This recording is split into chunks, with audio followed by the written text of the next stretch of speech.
बीडमधील विलास घुले हत्या प्रकरणी खासदार बजरंग सोनावणे यांचा मुलगा सौरव सोनावणे हा चौकशीसाठी दाखल झालाय। एसआयटी कडून सौरव सोनावणेची चौकशी सुरू आहे। केस येथील उपविभागीय पोलीस अधिकारी कार्यालयात चौकशी सुरू आहे। पुरवणी जबाबात नाव आल्यानं सौरव सोनावणेची चौकशी केली जाते आहे।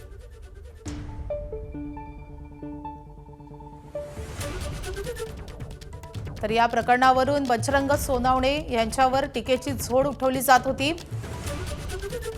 धनंजय मुंडे यांनी कालच घुले कुटुंबाची भेट घेऊन सौरव सोनावणेची चौकशी का होत नाही असं नाव न घेता सवाल उपस्थित केलेला होता। त्यानंतर सौरव सोनावणेची चौकशी सुरू झाली आहे।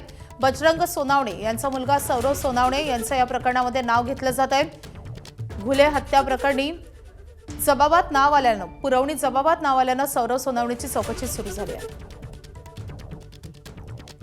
आपले प्रतिनिधी स्वानंद पाटील आपल्या सोबत आहेत। स्वानंद, सौरव सोनावणेची चौकशी सुरू झाल्याचं समजतंय। माधवी, नक्कीच आपण जर बघितलं तर आज सकाळपासूनच जे सूत्रांनी माहिती दिली होती की सौरव सोनवणे यांची चौकशी होणार आहे। त्यानंतर आता काही वेळापूर्वीच सौरव सोनवणे हे एसआयटी प्रमुख ज्या कार्यालयात बसलेले आहेत, तसं उपविभागीय कार्यालयात दाखल झालेले आहेत आणि इथे त्यांची चौकशी सुरू झालेली आहे।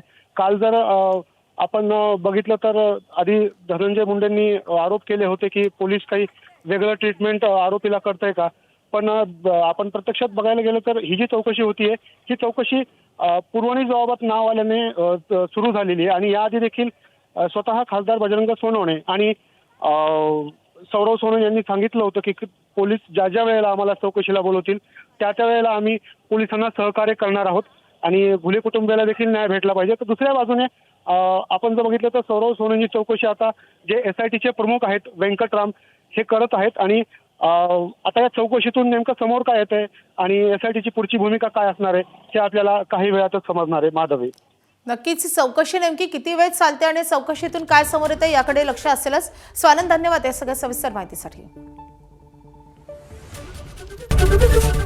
एबीपी माझा, उघडा डोळे बघा नीट।